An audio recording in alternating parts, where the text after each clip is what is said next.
everyone. Welcome back to Ion Radio. I'm John, and today is Backseat Admiral. So I'm going to wait for people in chat to catch up and make sure my sound's working well, and then we're going to go ahead and start talking about our latest episode. So our latest episode is Season 6, Episode 3, moving along quite well. Hey, Mr. R6, welcome to the stream. Sounds good? Thanks. We got Mr. R6 and we got Dublik in the chat, and Ken is there as well. So, today we're going to be talking about our latest game, like I said, and it's Martuk versus Mati. And one adds red dice and the other adds hull directly. Right before this, I was talking with Ken. I'm like, I think this is actually going to be a really short backseat because I have like 3 ships and they all have the same basic idea through it. And then Ken, while he has a lot of small ships, he basically has 2 ships as well. So I'll talk through some of our fleet building ideas for that, and then go ahead and just break down the match. So if you guys have any questions or anything you want to talk about, or motto related or not, go ahead and throw that in the chat.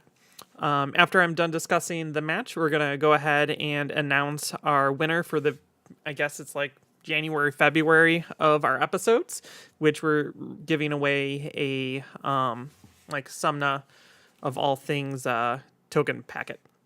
So we'll be announcing that, and then probably announcing it through just like on our Discord and things like that. So we have that coming. Then it's been officially announced now that the Ion Radio Plus crew is going to be the official stream team for the Star Wars Armada World Championship at Adepticon. So we're super, super excited for that. And Ken and I have been very busy in the background getting all of that handled. A lot of that has to do with the business side of it. So Ken has been very busy with that because, me working night shift doesn't really work with me talking to people.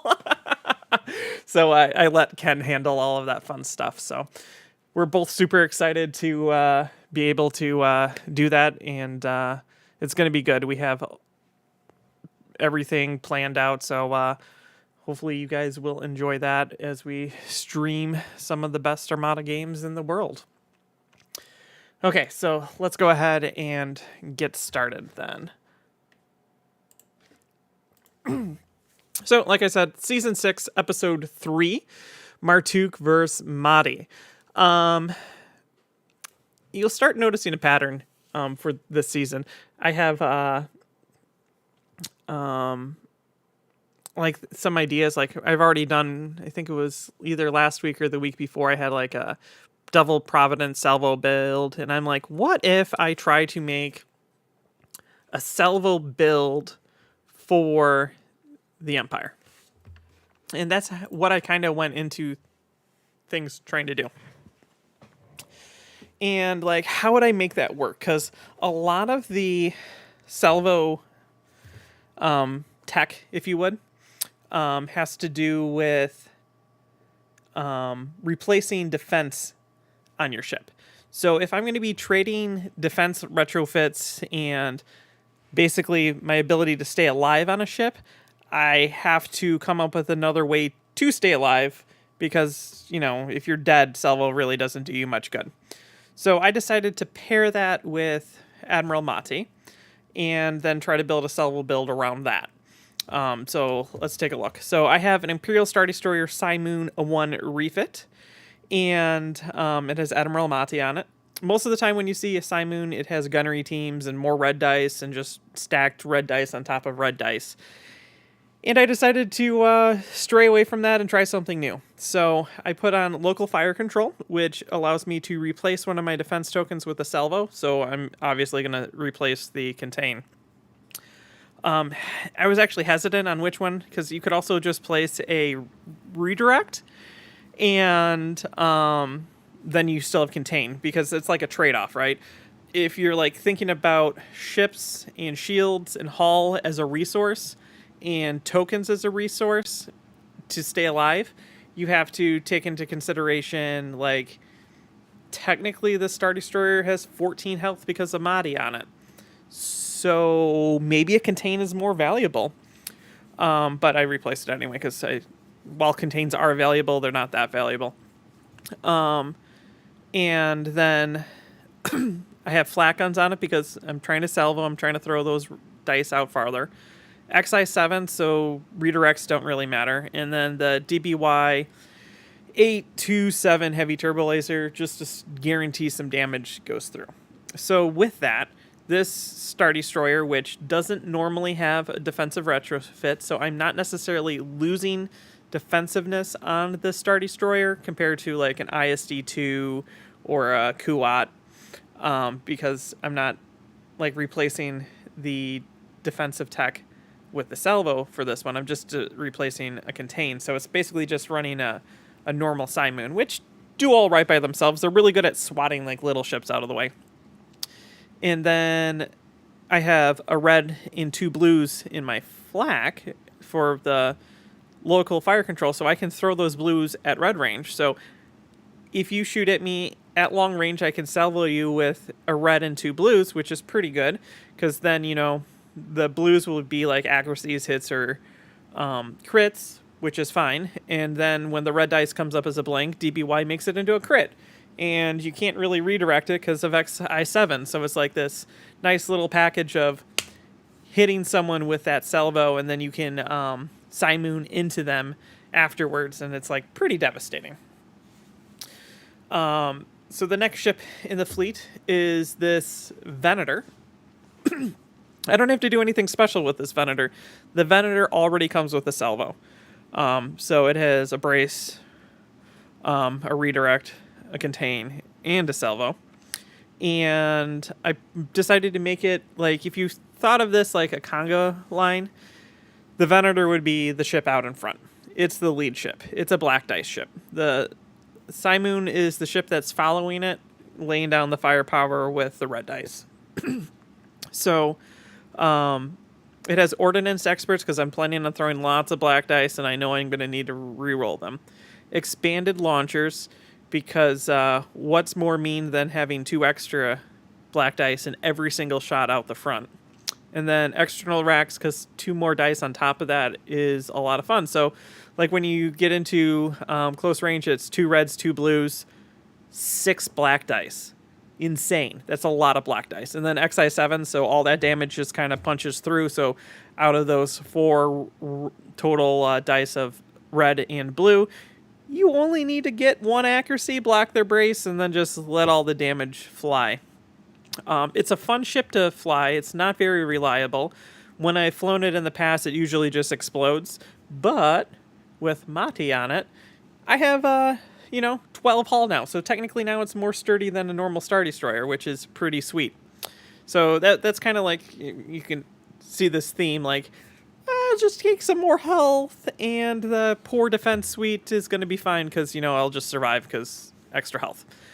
My objectives with advanced gunnery, you throw advanced gunnery on this, and then you like drop it in the front of something. You are throwing then, what is that? That's 8, 10, 18 dice into someone with XI7s. You're probably going to kill it. Like even like a large ship, like it's probably dead. And then your Simoon in the background can just clean up. Cool. Next ship, we have Minister Tua. Again, I'm playing this game of I would like to put salvo on all my ships. So with that, I get the defensive retrofit, and instead of taking like ECM, I took reactive gunner. So when I have a ready defense token, which, those 2 contains aren't doing anything until you rip through all my shields, I can use reactive gunnery. Cool, so that's a salvo. I put flat guns on this because I can then throw my blue dice at red range. Grav shift just to play with the board at the beginning, mainly so then I can launch my Venator across the table at someone, because that's always fun.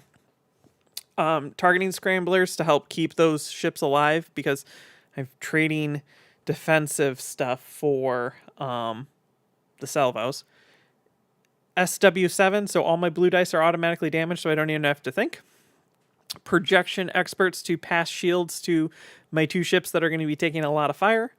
Interdictor title. And interdictor title, what's interesting about this is I actually have 2 targets for it. Most of the time I only build interdictors with targets for 1 interdictor title, which is targeting scramblers. But this you actually can re-ready reactive gunnery and then use your second contain if you're getting focused down to do another salvo. So all my ships have a lot of salvo. All of it is like a lot of salvo at long range. And then they're all kind of super tanky because of Mahdi. So I kind of like force you to fight them while I'm salvoing you, and like the interdictor's just hugging with them, being defensive and passing shields. The Simoons launching long range attacks, and the Kuats in their brawling. So you have like all 3 nice, like large, big ships that are tanky and doing their tankiness. So I actually really enjoyed this list. It might be one of my favorite lists that I've played on the channel recently. I don't know what I would actually change if I decided to change it. Like, how many points does this list even come to? Give me 1 sec. Let's see if Ken put it. He sometimes puts it in. I'm at 399, so I don't have any points to play with.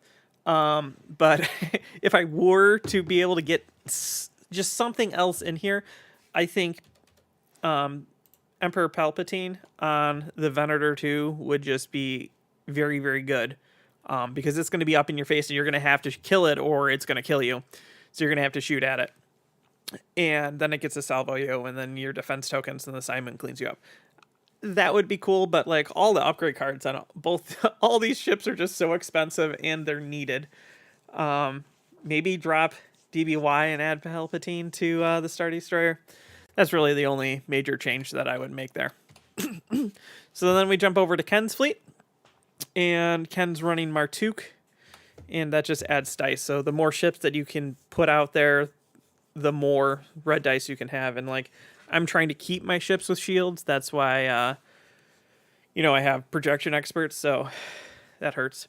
So you have a Recusant Light Destroyer with Martuk, Wat Tambor, because you have a lot of little ships that you can just steal shields off of before they explode. And then you can keep this thing alive. Veteran Gunners, because with Patriot's Fist, you're only going to get really 1 attack anyway, so you might as well be able to re-roll everything if it comes up terrible. Hardened Bulkheads. I think Ken kind of stole this from one of my ideas that I've, I'll just put Hardened Bulkheads on my big CIS ships because I'm using it as a battering ram down the middle anyway. So that works out nicely. Rapid Reload. Ken basically said that he knows it's a bad card and he just wanted to put it on it anyway because then all sides of his ship have 2 black dice. So that's why he brought it, and he just wanted to try to get it use out of. I think he got 1 attack with it. What's funny is I've told him before, his Patriot Fist goes on a very predictable flight path. So I a lot of times can try to cut it off and try to kill it. And that's why he brought it, because he's like, there's always this one turn that I don't get a front shot because I'm trying to run away, but you're really, really on top of me at close range. So I decided to put Rapid Reload on it so I can shoot you with an extra black dice. I'm like, okay, cool. He has Link Turbo Laser Towers to reroll red dice because, there's lots of red dice, and then Patriot Fist to add in even more red dice. And then he has 3 hard cell class battle refits. And I don't know. Hold on. Let me think back to what our earlier episodes were. Everything's blurring together. I don't want to spoil anything. We haven't talked about it. That's me. Okay. So Ken had this idea that he wanted to try basic ship ideas throughout the season so that he can get a good feel for those ships and how those cards operate on said ships. So he took Architens and he's trying them with slave turrets and advanced projectors, and that's his thing that he wants to try with Architens. For hard cells, he wants to try the battle with B2 rocket troopers, reinforced blast doors, and Link turbo laser towers to see how this combination works. And before we started the game, I'm like, Ken, like, you're not a TF list. You really don't need B2. And he's like, I know, I don't care. He's like, I just kind of want to get used to flying them. So when I do fly like a TF list, I'll be used to flying it, because it's like I haven't used B2 very often. And man, B2 really, really, really hurt my Venator. At the end there, when we go over the game, I'll show you how B2 actually very much so changed the way how I was able to fly and command my ship. And then he has reinforced blast door, which is like the bane of my existence on hard cells, because when I have a hard cell, it just immediately explodes. Anytime I fight a hard cell, I leave it on 1 health for the next turn, and then rapid reinforcements brings all the health back. It's super annoying. And then every dice on it's red, so Link Turbo Laser Towers is like super, super useful out of every arc, especially with Martuk adding in red dice. Then the last ship is the Gazanti with heavy ion emplacement. And it's mainly just to fill out points and be an activation. And this is, I've said this before on Backseat, and I've said it on Command Stack, and I've said it in our after action reports, is while most factions like Rebels take 2 transports, a lot of Imperialists take 2 transports, I honestly think that the best way to use the flotilla for the CIS is to take 1. Just 1, and it's just to fill out that last few points and do something with it, like heavy ion. Like if it dies, it dies. If not, you maybe get a heavy ion off. It is what it is. So that is the list. So I'm gonna go over to chat. We're gonna check out chat, see who else has arrived, if anyone has any questions or comments or anything like that, and then we'll go over objectives and talk about how the game went. So if you guys have any questions, now's the time. Drop them in the chat, and I'll go back and look over them. So Andy's here from Luxembourg. Hello. It is afternoon there. Andy really likes the Imperialist, 3 big tanky ships. Yeah, that's one of the reasons why I made that. Might have talked about it right before you came. I'm not quite sure, but like, it's just kind of a fun list. Like, just bring down and you just, I'm gonna run across the table and I'm gonna try to kill you. That's the whole plan. You have fighters. Well, hopefully I kill you before your fighters kill me. The extra health from Madi is like just enough to get you over the edge a lot of times. So I have a lot of fun with that list. I really like the list too, and honestly, pretty similar to my March Madness fleet. Yes, that might be the case. John is correct. Hardened bulkheads for giggles. I shall ram you. The rapid reload, I'm totally trying something here. It's to see if I can blow something up at close. So basically what I just said is the same thing Ken repeated.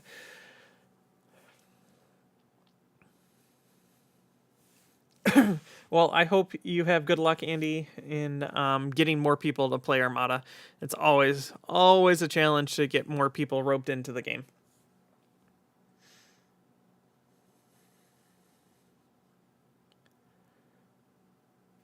Yeah, B2s have a lot of utility. And it's one of those things like, raid is easy to get around. But raid is annoying to get around. And applying raid to someone when they don't expect it really, really, really hurts them. And B2s actually do that very well. It's the same thing with slicers. Like, slicers is just super annoying to have your plans change. And raid is like, I'm not changing your plans. I'm just delaying it by 1 turn. And you will see actually a lot of raid in Madness coming up. That's a big spoiler for everyone. I pick like surprise attack like a lot. So there's a lot of raiding. Because all the other options are way worse. So you'll see playing around raid with that. And like, for me, I have 0 token generation in this fleet because I'm just a big bulky fleet, and basically I'm going to nav for the first turn and then engineering and pray that my ship doesn't explode. It's being held together with Madi, Prayer, Dreams, and Duct Tape. So like, getting a raid token of any kind really, really, really hurts.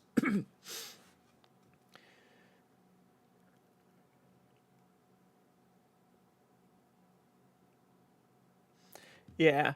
The CIS fleets. So one of our questions at the end of our video was asking about pass tokens, and like my 3 ships versus Ken's swarm of ships, I got lots of pass tokens so I could delay and stay out of his range. And then the interdictor allowed me to obstruct Ken's shots, so then he had less dice coming at me. So then it was like, like that's the reason why that's there, so you can move things. So they have to like come through a debris field to get to you, so then those shots are obstructed to limit how much damage until I'm like right on top of you, and it's like, Venator with expanded launchers, you're dead. It just pops ships really fast, and then like the Simoon swinging around the side, like, do you like turn your side to the Venator and go into the Simoon, or do you like face the Venator? Like the Simoon's good at popping things, especially with XI7s.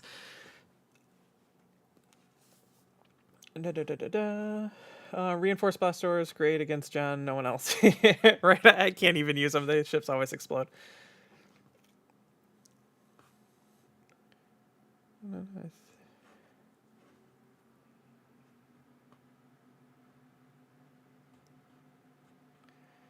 Yeah. Smitty, the whole thing about Gazanti's only one, because like if you have enough space for 2 Gazantis, like, do you really want a flotilla Gazanti, or you could just take another like hard sell? And like most of the time, like the CIS Gazantis end up being worth like 30-40 points. Like if you start adding upgrades like heavy ion on it, makes it quite expensive. Because what a hard sell is, like the Gazanti is more expensive to begin with. I'm just gonna go on my phone and do this real fast.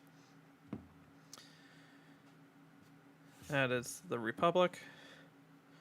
So like you're looking at 27 base, and then you add onto it heavy ion, and you're looking at a ship now that's costing 36 points. So if you multiply that by 2, you're in like the 70 point range, and then you could just take a hard sell battle 52 and add on their link turbo laser towers, and you're looking at like 60 points. So if I had space for 2 Gazantis, most of the time I would just take another hard sell. That's kind of how I look at it. Except like the problem I've always had with CIS fleets is I always have like roughly 30-ish points, which isn't enough for a hard sell. And like, do I just take a couple fighters when I'm not really a fighter build to hand those points away? Well, now you can throw a Gazanti in there. That's kind of how I think of it.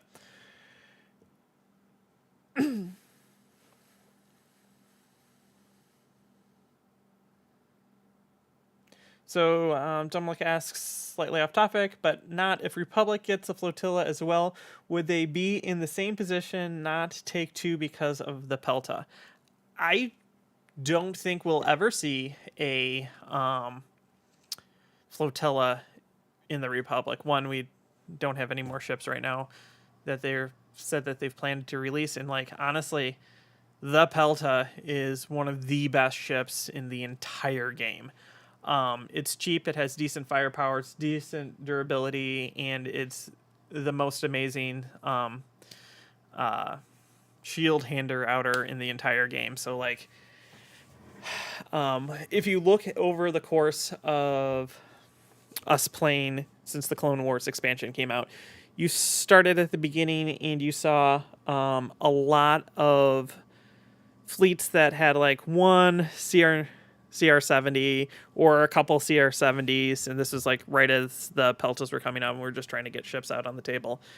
And like as we moved away from that, like I don't think I'll ever bring a CR70 unless I was playing Mercy Mission, and even that's like a little bit out there, but like Peltas are just way better.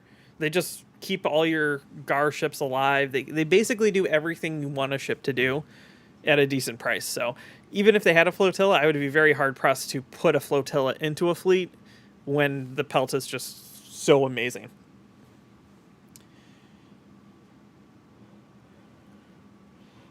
If they do decide to drop a rapid reinforcements, I really hope it's after Worlds, because I just don't want to try to worry about a whole new slew of stuff entering the meta right before and have to worry about learning about it and figuring it out. I'd rather just play what we know right now. They could do it afterwards, like the next day, drop it. I saw a list with 7 Peltas and Prox Mines. I think I played something like that on the channel. I know for sure I played... No, I played, I think it was like 4 Rebel Peltas with Prox Mines, with some flotillas and things like that, because I really like the Pelta in any form. The Rebel one is a lot of fun because it's like half a Star Destroyer. If you go back and you look at the backseat about that, I talk about how basically it's half a Star Destroyer, and then with Intensify, like, you get more use out of Intensify than a Star Destroyer. I really like the Peltas, so. Okay, let's jump back and we'll talk about the objectives that I used, and then talk about how basically the game broke down. Okay, so my objectives are Advanced Gunnery, Contested Outpost, and Solar Corona.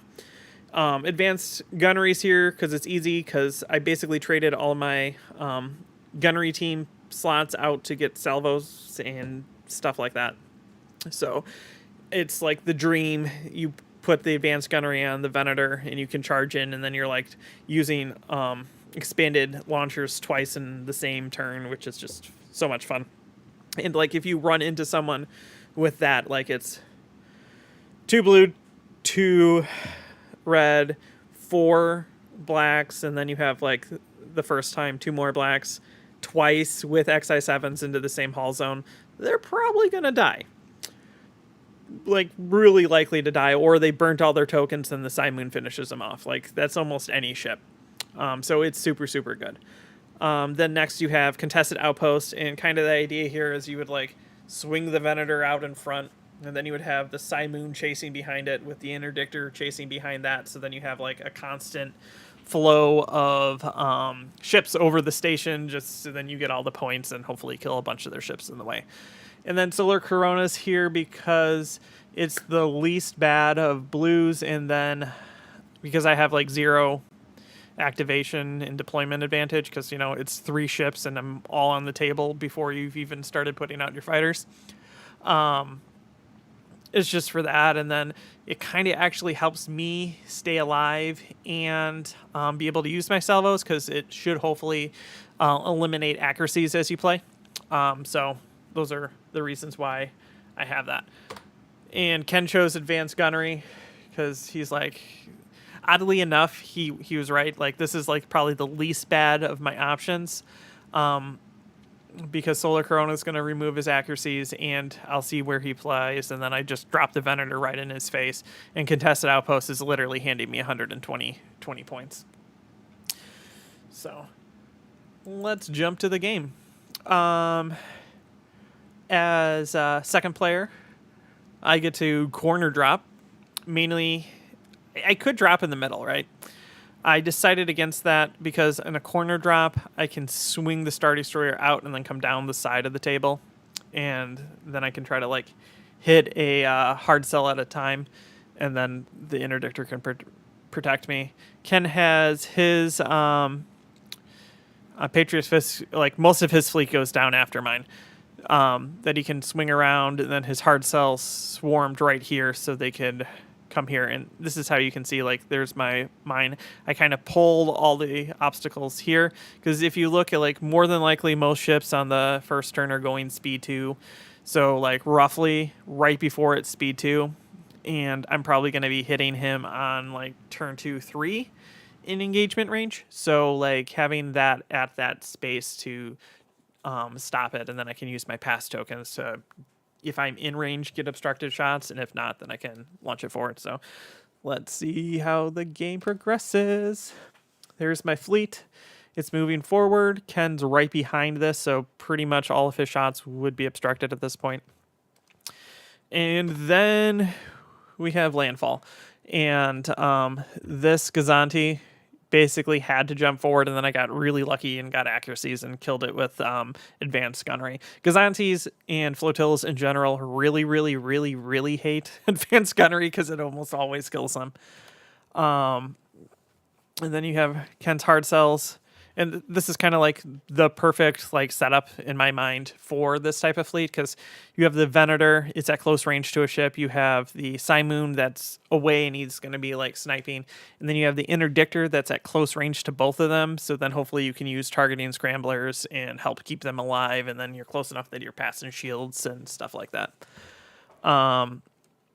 This is when Ken starts B2ing my stuff, and it just hurts.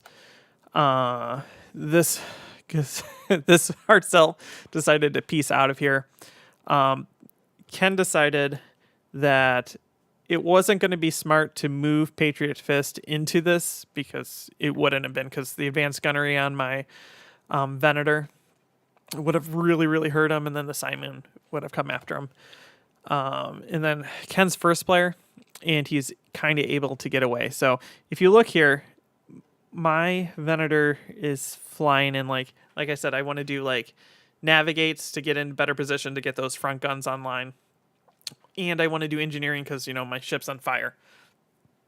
And Ken has me rated.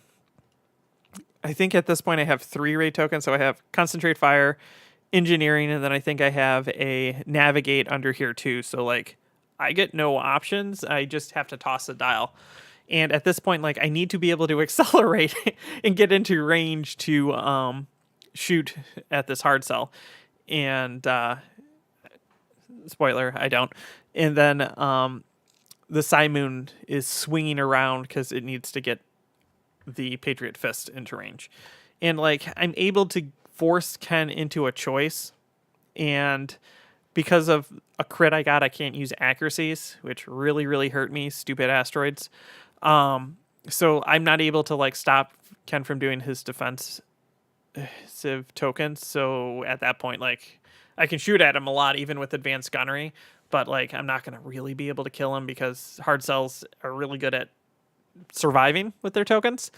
And I wasn't able to accelerate. So like, you can look here, like this is just medium range. And if I were to go like distance one more, I would have been right about here, which would have been right at that close range. So like, if I was able to accelerate, because Ken wouldn't, let's just say he didn't raid me, like I would have been close enough then that I would have been able to use my black dice, which is 4 extra dice on both attacks. So theoretically, that's like 8 extra damage, like rerolls and defense tokens.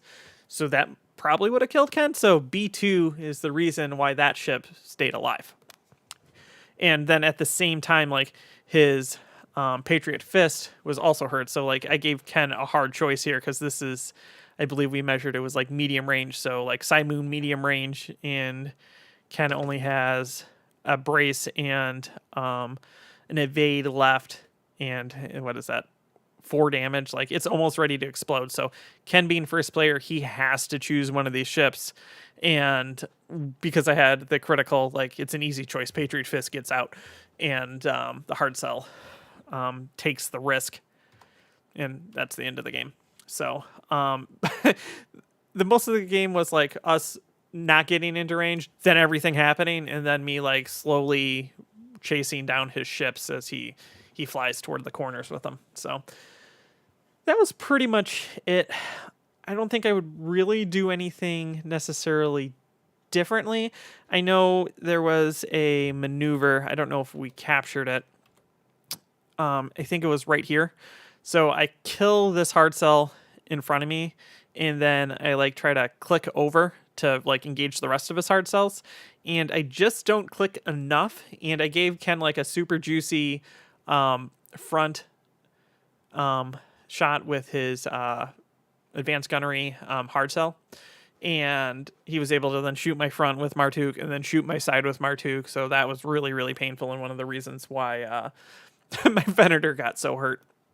Also, now this is a good time to just talk about some. Let me finish this game and then I'll talk about that. So in score, my tanky fleet of bonus health ships didn't die. They were very hurt, but just wasn't enough on any single ship to destroy it. I killed 2 battle refit hard cells of Ken's, and then the Gazanti because of the advanced gunnery, a total of 230, which came out to be a 9-2. So that's that game. So now I can rumble about some thoughts here. A lot of people, when they see advanced gunnery, as first player, they just assume that they basically, like, I need to get the most use out of this, I should put it on one of my big ships, and so then I can, like, try to out firepower them. And sometimes the best option is to not do that. And I've had this done to me at, like, top tables at Worlds last year's one of the last times, like one of the big times that I saw it. And someone put it on advanced gunnery, their Rebel transport. Well, Rebel transports are really never going to be shooting twice at a ship. Maybe squadrons, but, like, why would you do that? Well, it's to minimize how many points you lose.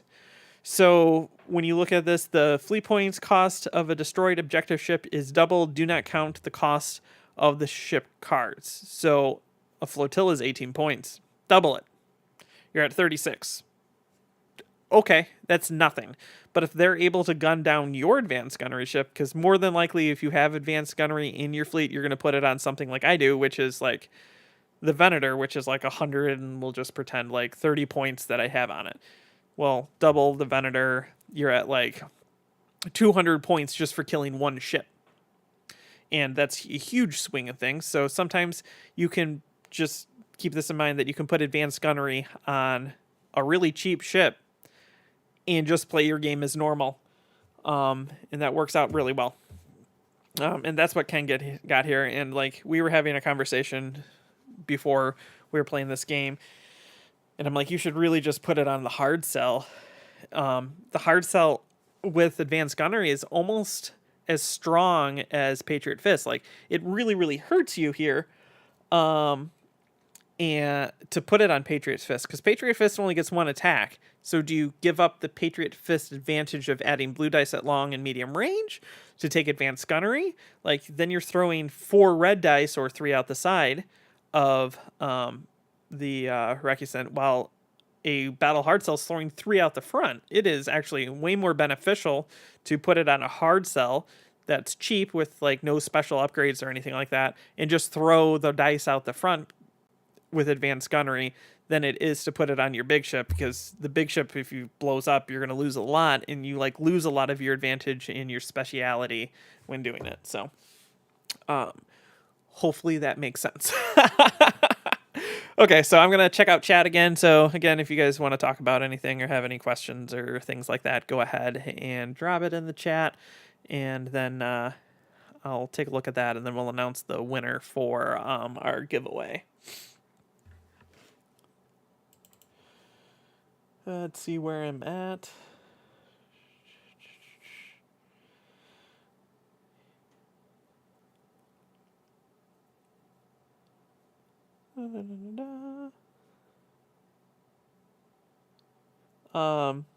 Thank you. Andy says that he likes the white paint job on my ships.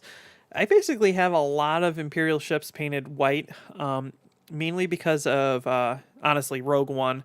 That beautiful shot of the ISD-1 that they, like, pan over when they're putting the Death Star super laser disc on is, like, one of my favorite images in Star Wars. Like, that's, like, just such a beautiful high-res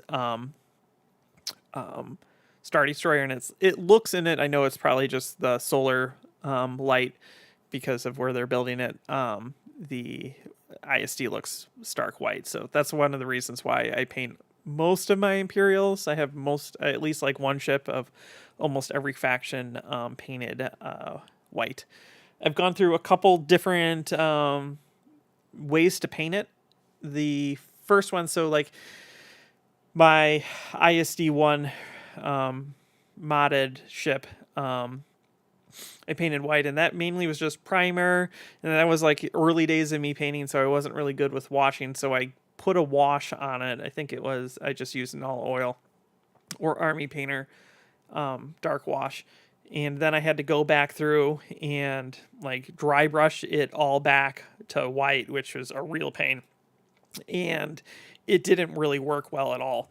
I eventually got it to where I would like it, but like the dry brushing like covered up a lot of where I wanted the wash and things like that. So the Venator was my first time experimenting with the, I believe it's Tamiya panel liner. And it worked really, really, really well. And that's how I'm going to do it from now on. So I primed it white. And then what you have to do is you have to spray it with a gloss coat. So you can use like a spray can gloss coat, or I use, for this example, an airbrush. I'll be back. I'll grab some stuff I'm painting and I'll show you what it looks like.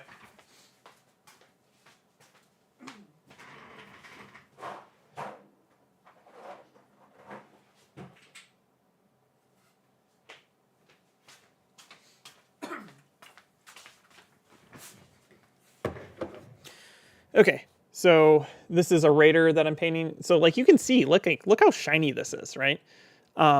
It's really, really shiny. So this has been gloss coated and it's waiting to use the panel liner on it. See if it focuses. So it's just primed white and then gloss coated. And then this is the panel liner. It is not acrylic. So you need to like use thinner and stuff. So when you use it, you have to use a mask and well ventilation. So I use this panel liner, and it's really, really cool. It has like almost like an ink dropper on it, and it like you just touch it to it, like where the lines are, and it just flows like really, really cool. It just flows all over it. So basically with your model, you just take it and you're just like tapping it and just letting the panel liners flow into it. It's amazing. And then if you like get on the surface of the panels, then you just take a thinner and you take like a Q-tip and you just kind of like scrub it off, and then you're done. So after I got done, I then matte coated the Venator, and it came out really well. I'm gonna go grab something else. I'll be right back.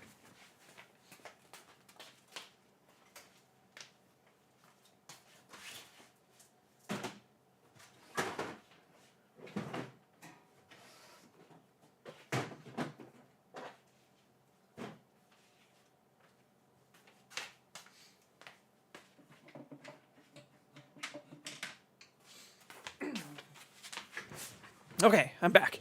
So if we look here, we have my ISD 1 that I've painted. And like, oh man, that's bright. Hold on. Ooh. Maybe at this distance you guys can see. Like you can see that some of the panels are lined. But it also, like up close, if you saw it in person, it's like almost like a chalky because I had to do that dry brush. So I wasn't really, and it also like feels chalky. So I wasn't really thrilled with the way. I'll probably throw up some pictures on Discord after I'm done with this. I wasn't really happy.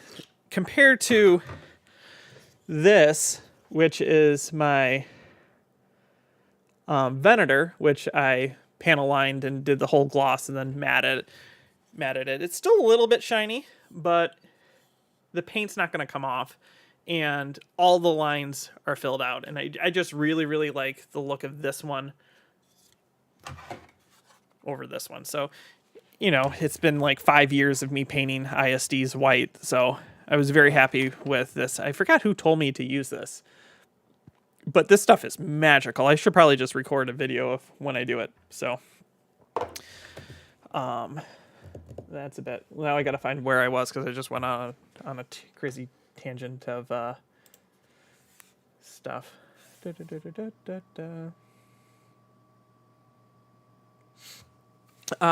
So Dublik is asking, was I happy with how I adjusted the station? And honestly, I pulled the station too close to me. I needed it to be actually closer to Ken, oddly enough. I don't know why I thought he was going to maybe rush me, but that wasn't what Ken was going to do. So my station I pulled out of the way, so I wasn't really able to heal my big front ships. I was able to heal my interdictor, which then my interdictor could just ram and stay where it is, but that just added more damage to my big ships in the lead. Welcome, Mommy Black Pearl. You did come late, but you did catch it live.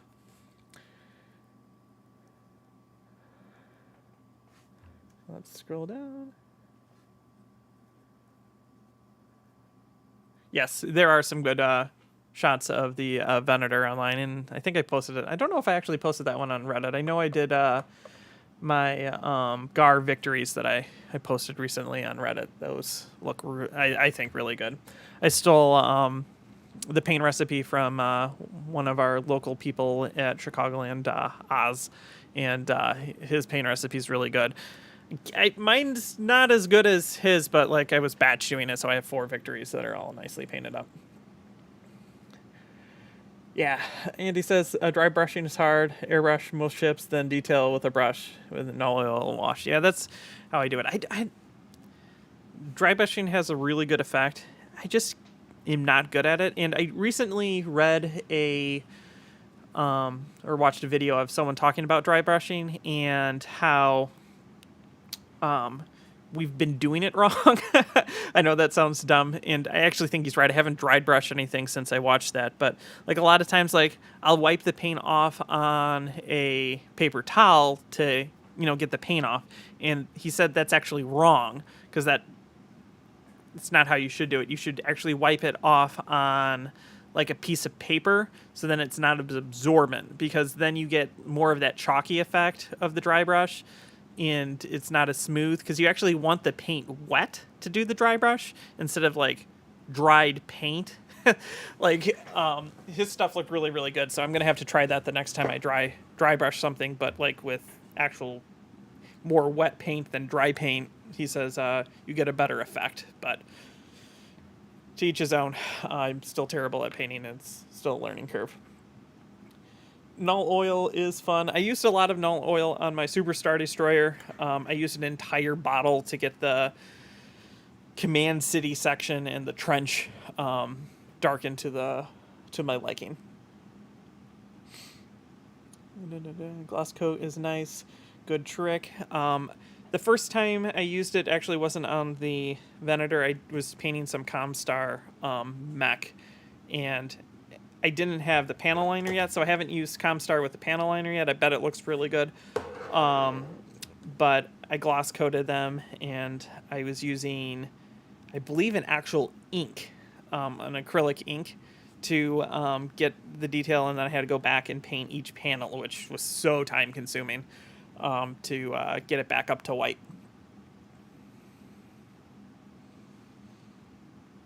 Do you change the engines on anything? Yeah, actually, this was actually one of the pieces broke off. You can see it. So this has the ISD-1 engine. I don't know what you want to call it, like blast plates on it compared to the normal engines. And then all that I do with them is I have some like neon blue paint, and I just throw that in there and call it a day. Let's see what I did on the Venator. I think I used the same paint.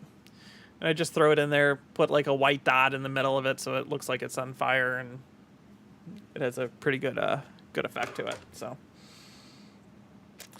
okay, so let's get to the announcement. So for the first 3 videos of this season 6, we ask our subscribers to add comments, and if you are a subscriber and you put a comment on the videos, you get entered into our contest. And for this this contest, Giraffosaur ended up winning with this comment. Woo, that was close. It's always great to see skillful play come together for exciting matches. So congratulations to Giraffosaur. We're going to be so reach out to us so we can get your address, and then we'll send to you a some All Things packet, so then you can play with it at home. And if I'm not mistaken, I know Giraffazor on our Discord all the time talks about how his preferred game style is like 200, 300 point list. So this should be perfect for you and your local community to be able to play this game type. Ken and I had a lot of fun when we played it on the channel, and we'll probably try to get back to that at some point. So congratulations to Giraffazor. Yes, the ISD mod is available through Shapeways. That's where I ended up getting it from. Just to note, the whole command head area has to come off, and that's a pain to do. I ended up putting it in the freezer to loosen the glue, and then basically you just have to wiggle and pry it off. I still have it somewhere. And then this, like the cool part that makes it an ISD one, constantly broke off. So it's like super, super heavily glued, almost with like, I used the gel glue and just like glooped it on to get it to stay on. This is like one of the few models like I really take care of when I pack it in my containers because it's broken off so many times. Like I have to glue it, and that's like the cool part of having an ISD one. Yeah, we'll probably play another video at some point. Like, Ken and I are just really, really busy. Madness is almost done. And with having 16 teams, that's a total of 15 matches we have to play for that. And we're, like, getting everything ready for Worlds, like, for myself to compete in it and then to stream it. So we're busy. So some all things probably won't take place until the latter half of the year. Ken, every time we talk about it, it's like, I kind of want to put the Grav Rift in. I'm like, I don't know if I want the Grav Rift in, but we'll probably play with the Grav Rift to get it out there so people can see how to do it. Yeah, you can definitely break the model. Let me see. I pulled out my box. I think I have the piece still.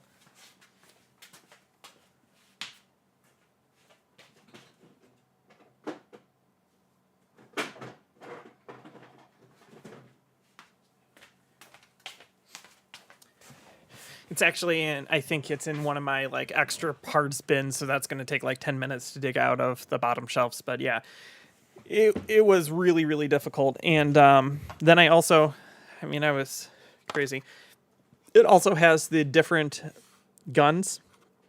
So if it can focus, I don't know if you can see this. So technically, the first three are those quadruplet or whatever turbo lasers, and then the last one here is an ion cannon. So it's just a single ion cannon, kind of like one of what you see in some of the cards. And then it has the I think this is dorsal, right?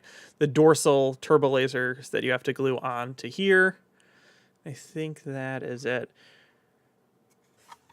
So usually when I'm playing no one uses ISD ones, but if I were to use an ISD one, I use my ISD one, and then if I'm using a Kuat version, I use the ISD one model as well. Just kind of what I like to do.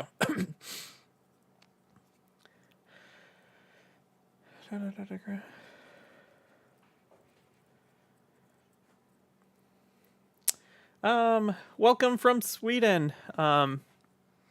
My family, so my great